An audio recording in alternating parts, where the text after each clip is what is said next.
Hey guys, Weeby News here, and today we are doing another Wheel of Fate, but this time with Your Turn to Die characters. And yes, I do want to clarify some stuff before I get into it. First of all, we are going to be using Danganronpa rules for this cast. I tried so hard to figure out how I could do the Wheel of Fate with Your Turn to Die rules, but it just did not work out every time I tried it. I really just don't know how to randomize the sub game or the banquet or things like that. So I decided I'm just gonna do Danganronpa rules. I'm gonna try to find ways to include aspects of the sub games and other things like that and use them as motivations for the chapters. I think there's a lot of really interesting stuff we can do with this, and I'm nervous but excited. I really want, again, protagonist or a Joe protagonist. I really want that so bad, but we'll see. Also, I'm gonna give a quick refresher for Danganronpa rules. I'll be time-stamping this whole video, so you can skip this section if you don't need the refresher. So basically in Danganronpa, the participants are locked somewhere and are tempted by the headmaster to carry out a murder in order to escape. When someone kills another participant, then the group comes together to try to figure out who did it. If they vote for the right person, then the culprit is executed, but if they vote for the wrong one, then they're all executed instead. And the way this video will work is I'm going to spin for all the major roles, like the protagonist, first victim, first killer, etc. I'm always going to spin for 2 victims in chapter 3, and I'll be leaving the protagonist in every spin in case we have a twist where they die or commit a murder. Basically, I just want to make it as potentially chaotic as possible. There won't be any Danganronpa spoilers in this video, but there will be Your Turn to Die spoilers, so just keep that in mind. So as you can see, I have all the characters on this wheel, including the ones who died in the first trial.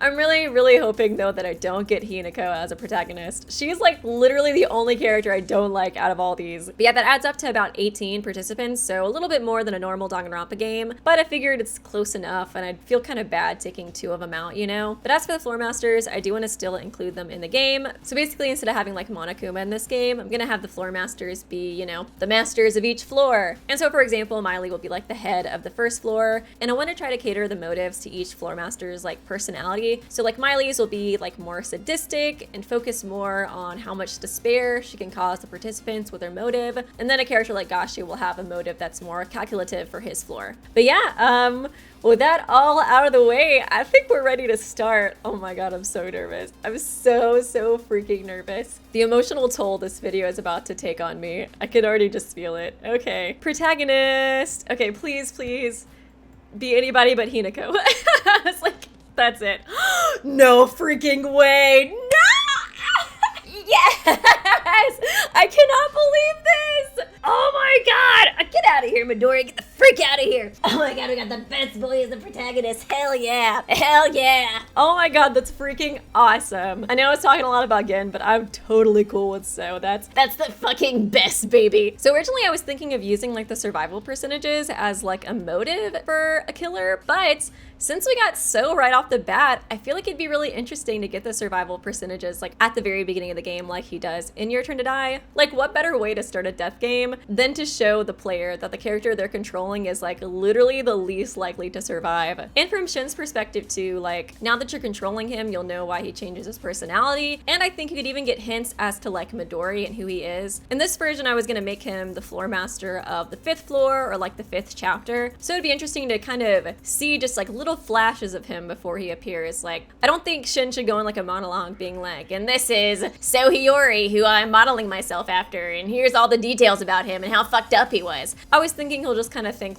who's the absolute worst fucking person I know? So Hiyori. I'm gonna pretend to be him during this game. It'd be so cool too to see his inner monologue while he's acting so antagonistic towards Sarah and the others. And of course, I feel Shin has a lot of really good room for development, He's a weak character, and he literally just wanted to become somebody different rather than trying to improve himself. So I think whenever he gets found out that he's pretending to be somebody else, that can be really when he goes on his own journey of self-reflection and becomes the best version of himself and starts to believe in himself and stuff, I like that. I'm stoked. I think he's a great protagonist. First victim. Please don't begin. Please don't begin. Please don't be.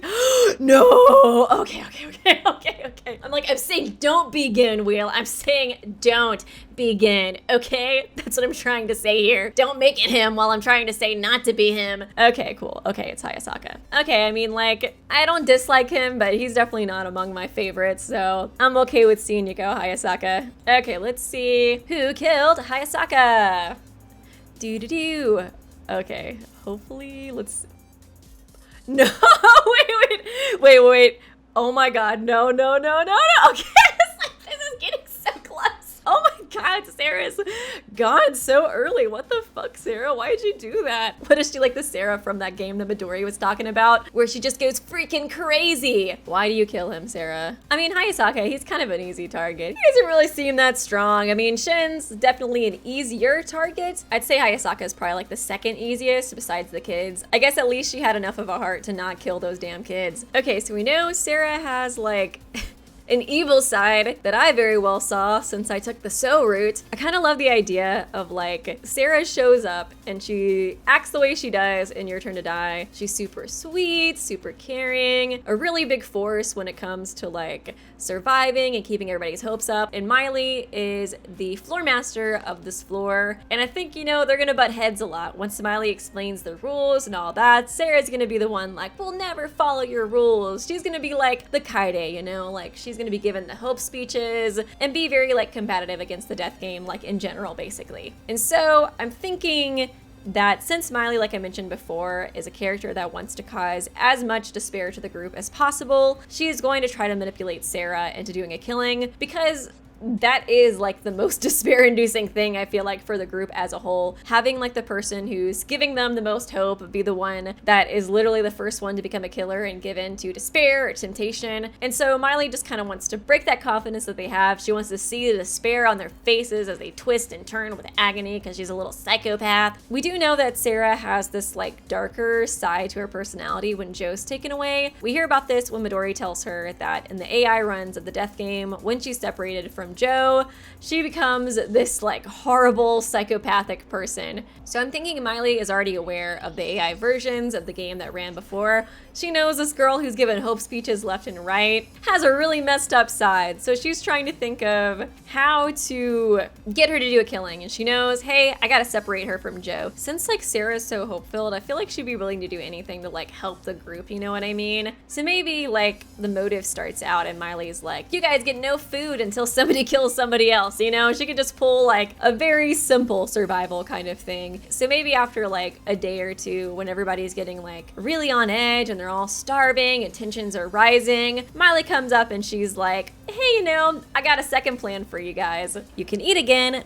but you have to surrender Sarah to me for half a day or something. She can assure them that she's not gonna kill Sarah, but she doesn't explain exactly what she's gonna do to her. And of course the group's like, no, we'll never let you take Sarah. Like, you just wanna take her because she's the best girl, yada, yada, yada. But of course Sarah, she's, you know, the goody two-shoes. She's the leader. She's like, guys, I'll take this one for the team. Like, she's promising that she's not gonna kill me. And like, I think they have to uphold the rules. I'll do anything for you guys, for y'all to survive. And so she decides to do that so that the group can get food again. And like the motive is null, is what they think. So she uses some kind of technology to mess with Sarah's memory. She'll just erase the part of Sarah's memory that has to do with Joe. So she'll come out, she'll seem totally normal, to be like, ah, great. And then she'll walk up to Joe and be like, who's this? Who is this person? And of course, Joe will be like super upset. He'll try to remind her of who he is and their friendship and all of that. So at first, Sarah seems the same, but in reality, she's lost the character that makes her more human, you know what I mean? And so that survival rate that Midori talks about really kicks in, and that's when she starts to slowly change over like the next week or so. It could be a pretty long chapter. I'm thinking the only people Miley will reveal the survival rates to are Shin and Sarah. Shin at the very beginning of the game, and Sarah after she tampers with her memory. It'd be interesting if she tried to target Shin too, but ended up killing Hayasaka instead. Maybe because of this, Shin was the only one who really got to see this dark side of Sarah. And so you have to spend the trial convincing everybody in the Sarah cult that they're wrong about her, and she really does have the ability to kill somebody. And I'm thinking too, like in the trial, she could almost act like a trial 3 killer, you know? Have like the true self reveal, where everybody's just like shocked, like, this isn't the Sarah we knew, like what the hell is going on? Like when the group finds Hayasaka dead, she can act like really distraught and upset still, like, Miley, how could you allow this to happen, and stuff like that. But in reality, she was the one to do it, and she doesn't really feel that bad about it. Okay, now we have the chapter 2, a victim. Here we go. Okay, pass so at least. No, please lean on Hinako, please. Hey, who did this? Who freaking did this. I just want to talk. I just want to freaking talk. Just come out here. Man, what the fuck, dude? I wanted Gen to live the whole time. That's so messed up, man. What evil bastard would do this? Watch it be like Q-taro. That'd suck. I guess like all the character development that he got in the actual game would be like just totally non-existent in this version. Okay, who is the killer? Who killed Gen, you psychopath? You evil, evil piece of scum. Now, what the hell? How did that happen? Oh my god, dude. What the fuck?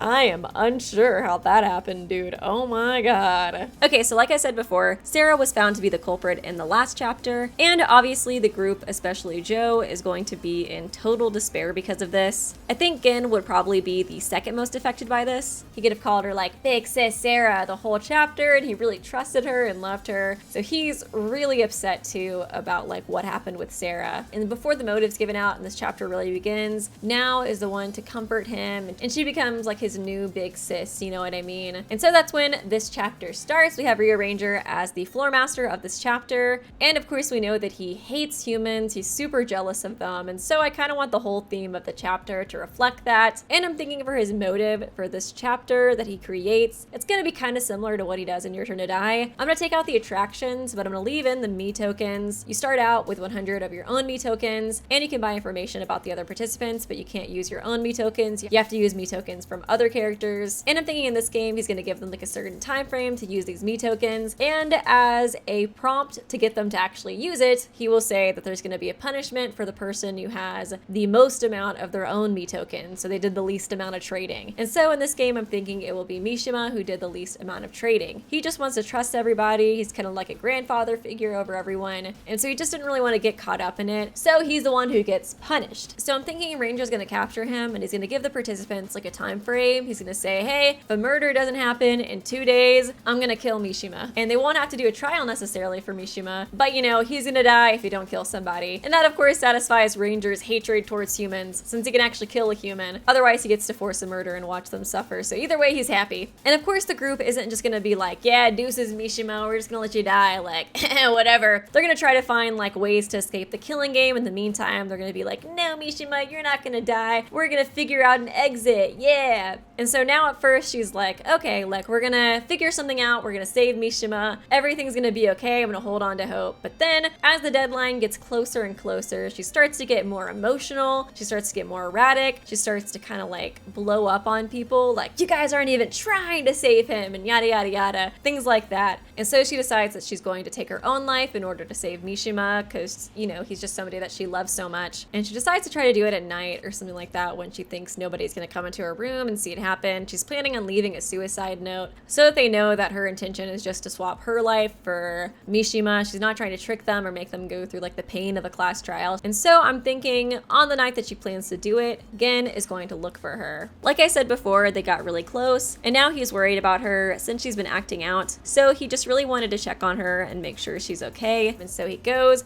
to her door and she's not answering. He's kind of getting like worried and like freaked out a little bit. And so he decides to bust in because he's just really paranoid at this point after what happened in the first chapter. That's when he sees Now trying to kill herself basically with like a knife. And so he tries to stop her. They kind of get into like a tussle of sorts, and she tries to explain to him like, I just want to take my own life so I can save Mishima. And Gen's like, no, I need you here. Thinking, unfortunately, Now could accidentally stab Gen and end up killing him in this process. So I think it would have to be like an accident, because Now's just so sweet. I cannot see her killing Gen like of her own volition. She starts freaking out trying to save him, but he's just bleeding out. I'm thinking too, she could just feel so bad that she honestly just takes her own life as well as compensation for it. And she also just wants to go ahead and die because she can't face them. She doesn't want to have to like confront everybody about what she's done, especially Mishima, you know, the person that she looks up to the most. And I know I didn't roll a 2 victim thing, but I think that might be an interesting kind of like spin to put on this chapter, because I think another thing that could take place is Ranger messing around with the crime scene. And so she decides to take her own life. She leaves a note, but Ranger, being the little piece of shit that he is, he wants them to suffer. He's like, this is gonna be way too easy of a trial. Like, I only get 1 chapter to shine. Like, nah, I'm not gonna let it go down this easy. So he he decides to kind of mess with the bodies, maybe move Gin to a different place, obviously take the suicide note, and make it seem like there was an intentional murder that was committed against both Now and Gin. So once they get to the trial, it's like this huge thing trying to figure out what exactly happened, why did Now and Gin both die, who did it, and I think at some point too it's going to be revealed that Ranger messed with the crime scene. There could be like some evidence against him, and I'm thinking too that Ranger could actually be the one who gets executed at the end of this chapter by Gashu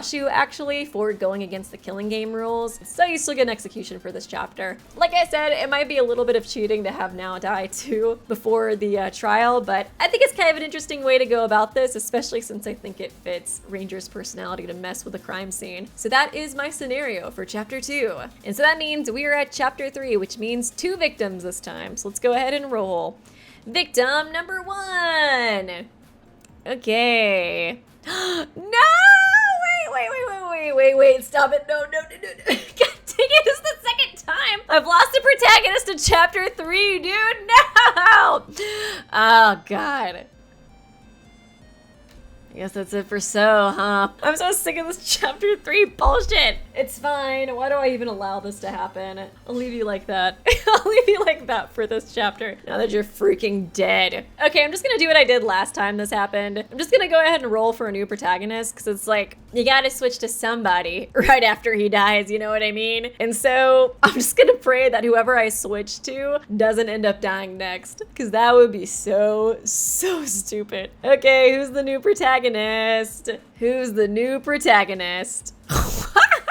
Q-taro, no! Burger Boy, perfect! Oh, wonderful. We're so stoked to have you, Q-taro. You know, he had a lot of really good character development in Your Turn to Die, and in a way, I think that makes him a really good protagonist. He's got a lot of room for growth, and he did grow a lot in Your Turn to Die, so now we can just follow him on his growth. And so in the first chapter, we're gonna see him talking about killing those damn kids, to being sad that one of those damn kids died. And then we switch to him, and now he loves children. He's gonna be protecting Kana. I don't freaking know. Whatever. We're Q-taro now, so it's fine. Who is the second victim of chapter 3? No.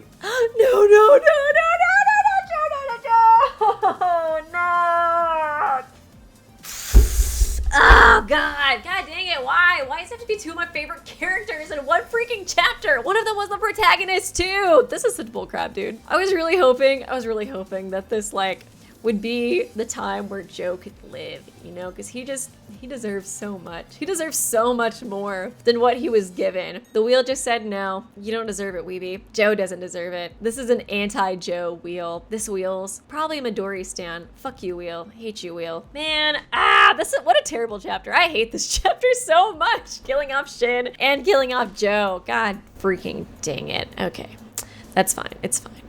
I don't even care, except I'm gonna cry myself to sleep every night for the rest of my life. It's fine though. Other than that, it's fine. Other than that, it's totally cool. Okay, who killed them? Who killed my 2 best boys? I feel like Q-taro or something. That'd be fucking crazy. Okay, Kai or Kana? Okay, I was like, holy shit, Kana! What a chapter 3 killer, if that was the case. Holy crap. Okay, so it's Kai who's the killer. Oh my god, we're getting rid of all the, like, OG, like, Your Turn to Die characters that started out. Like, it's only been Hayasaka out of the, dolls, you know, who showed up in chapter 3. That's crazy! At least my girl Reko's still here. My waifu's still here. And I'm loving it. I'm loving her and everything about her. And so this time, it is Sefalin who is the floor master for chapter 3. And Sefalin, I never really know what to think about her because she acts like very timid and kind of sad and almost like she's on the side of the participants, but you see occasionally that she has this really like sadistic side to her personality as well. And maybe she's not quite as kind as she puts on. So I'd basically use that kind of for her personality. I'd want it to be where she acts at first like, you know, I'm just forced to do this, you guys. Like, I'm your friend. I'm not like other floor masters. I'm a cool floor master.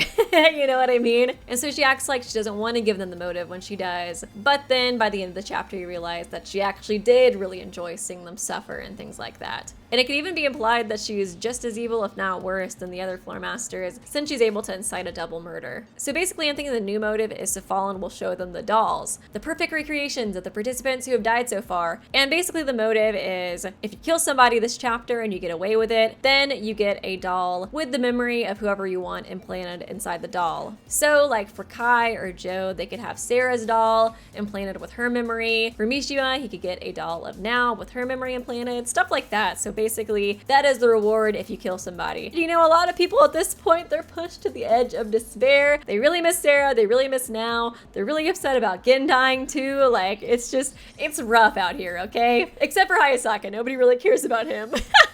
Poor Hayasaka. So anyways, we know that Kai has a deep affection for Sarah. And so I'm thinking for Kai, his background's gonna stay the same for this scenario. He's an assassin, he's part of Asanaro, he had to watch Sarah and protect her for some time. And over that time, he grew a deep affection for her. So for Kai, like, he never really had a family, and he felt like the Chidowins were like his first family. And I'm sure he felt like this really deep obligation to protect Sarah. She could have felt like a sister to him. And so I think for Kai, the one thing in his life that could give him purpose is protecting Sarah and fulfilling the promise that he made to her dad. And so he feels like, you know, he's let down Sarah's father, he's let down Sarah, he wasn't able to protect her, and he just feels really torn up about it, and like his life has no purpose. And so like at this point, like I said, he's in a deep despair. He's not really in his right mind. So he decides to take the bait for the motive and kill so that he can have a doll of Miss Sarah. I'm thinking there could be a reason as to why he targets Joe and Shin specifically. Like I mentioned before in the first chapter, Shin is the main person to distrust Sarah and expose her true nature, so it makes sense that Kai would target him for revenge for Sarah's sake. As for Joe, I'm thinking that since they're both in such great despair due to her death, they could butt heads and be kind of like competitive with each other regarding who cares more about Sarah. Maybe Kai could be jealous of the fact that Joe actually had a friendship with her while he had to just watch her from the sidelines, and so he kills Joe out of jealousy. I feel like he could also be motivated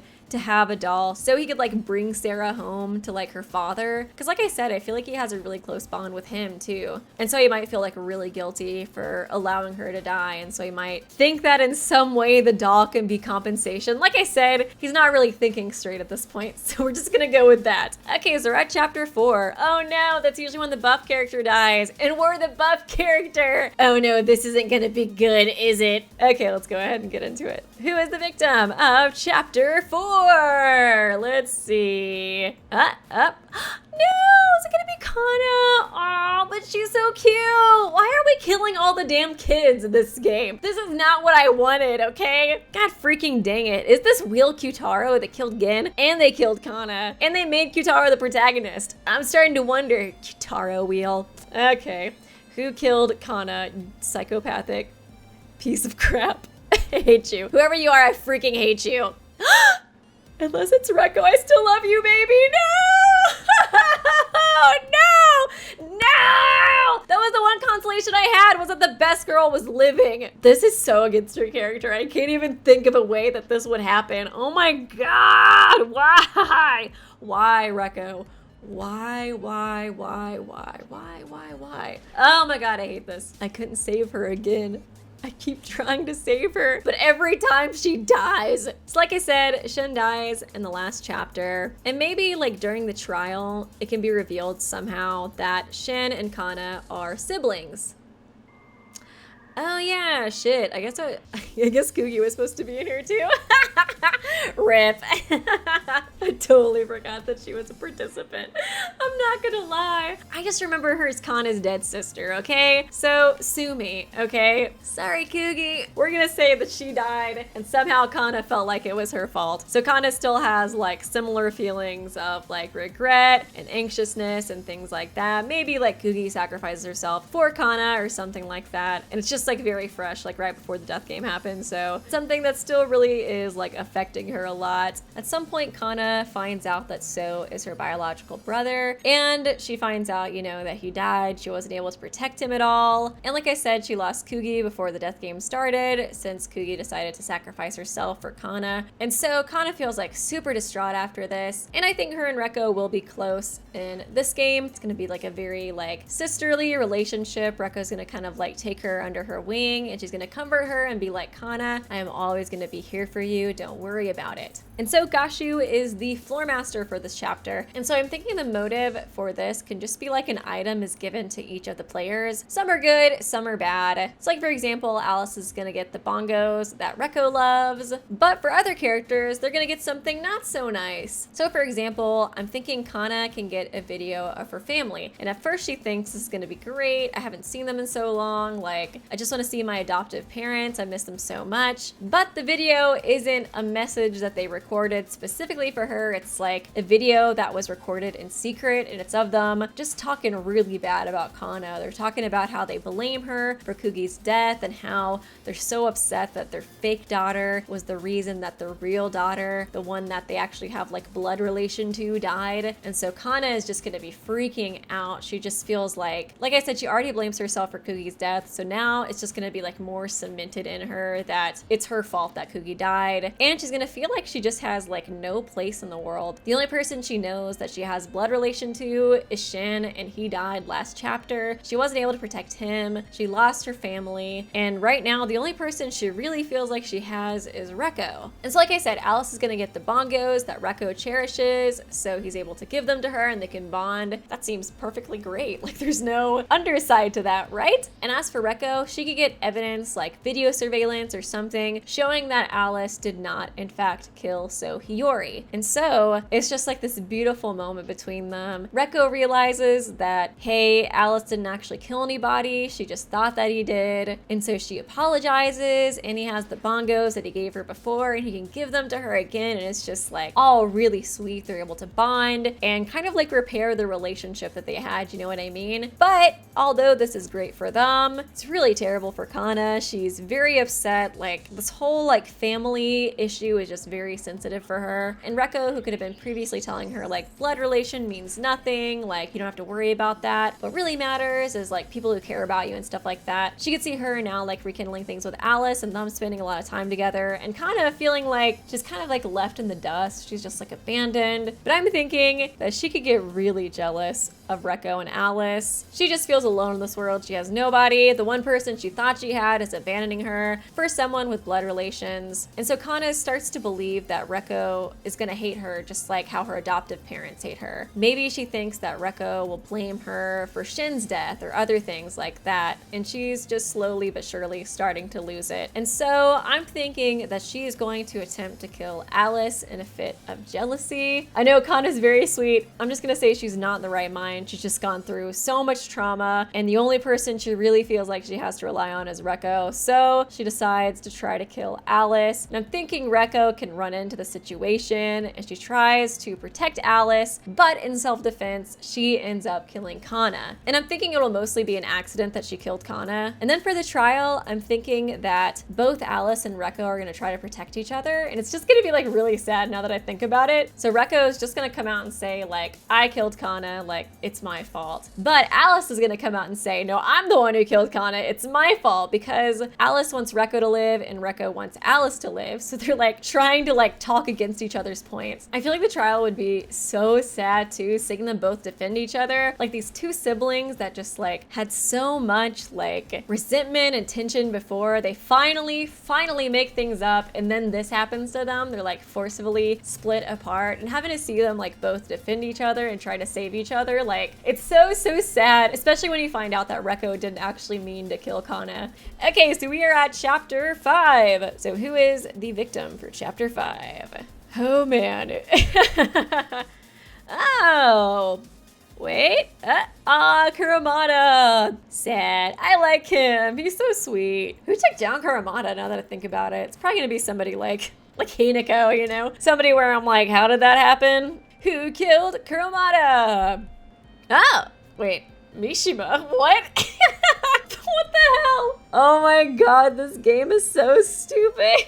Oh man, why would Mishima kill Kuromada? He's just so pissed off that Kuromada's name is similar to Nao's. That's why he had to kill him. Just so upset that Nao's dead, but now Michi is still alive. God. And like, how the hell would he even do it? Is Mishima like secretly swole under his suit? So Midori, he's the floor master this round. So maybe Midori could do something similar to like what he did in his chapter and do like the game of tag or something like that. And this way too, it gives Alice like an opening to kill Midori, which she obviously really wants to do. And just like for this floor, it's okay to kill the floor master because, you know, Midori changed the rules and that's just kind of what he feels like doing because he wants to screw with them. So he's still kind of, you know, mischievous and likes to mess with them and stuff. And he's especially going to enjoy messing with Alice this chapter. And so once this is added, Alice just goes on a rampage trying to track him down. And maybe he could like hurt one of the other participants while he's trying to hunt down Midori. And so at first, of course, they're like, yeah, you go for it, Alice. Try to kill Midori. We're rooting for you. But after he ends up hurting another participant, maybe that's when they're like, okay, you need to calm down. You really need to chill out and like try to think rationally for a little bit because like we don't want you to hurt somebody else in accident. And so maybe like once they calm down Alice and everything gets settled, like the tag motive just like isn't working out like he wanted it to. He's taunting the other participants, trying to get them riled up so they'll kill somebody or accidentally kill somebody while they're trying to target him, but it's just not really working. And so he gets really pissed off. He's just annoyed at this point and he's like, why is nobody killing each other? And I kind of like this idea just because,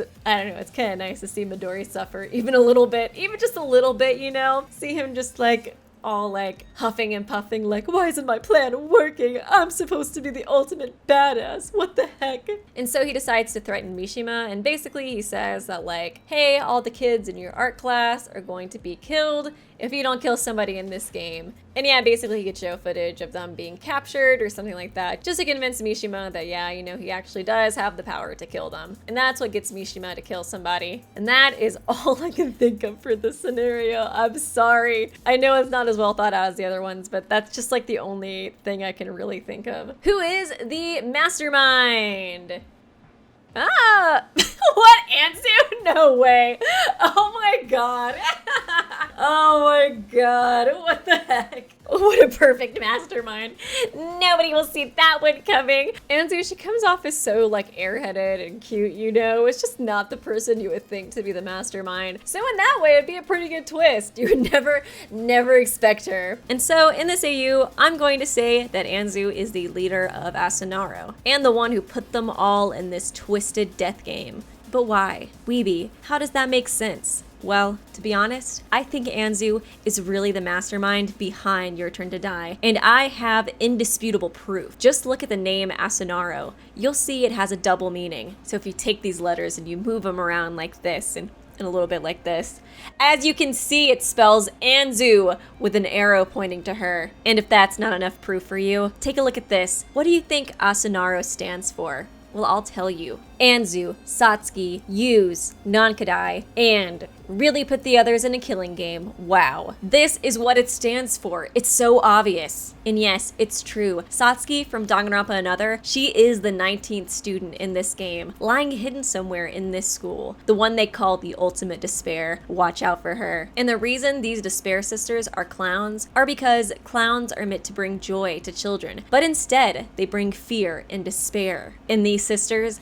they plan on doing the same thing to the entire adult world. Truly, this will make them the ultimate clowns. Okay, yeah, I know it's a dumb scenario. Okay, come on, give me a break. I can't think of anything for this, okay? But anyways, here are the survivors. I hope you guys enjoyed this video. I know some of the scenarios were a lot more memey than others. I really did try my best. Some of these were pretty tough to come up with, but I hope you guys still had fun, you know, seeing my reactions and stuff. And yeah, let me know if you guys have any ideas for these scenarios too, or what you think might be interesting. And yeah, I made a community post recently talking about how I wanted to do a Wheel of Fate, but with anime characters with Danganronpa rules. So let me know who you guys would like to see in that video. These were the options that I had come up with so far. But yeah, I hope you guys enjoyed the video. Please do leave a like and a comment and subscribe if you did. And yeah, I will see you guys real soon.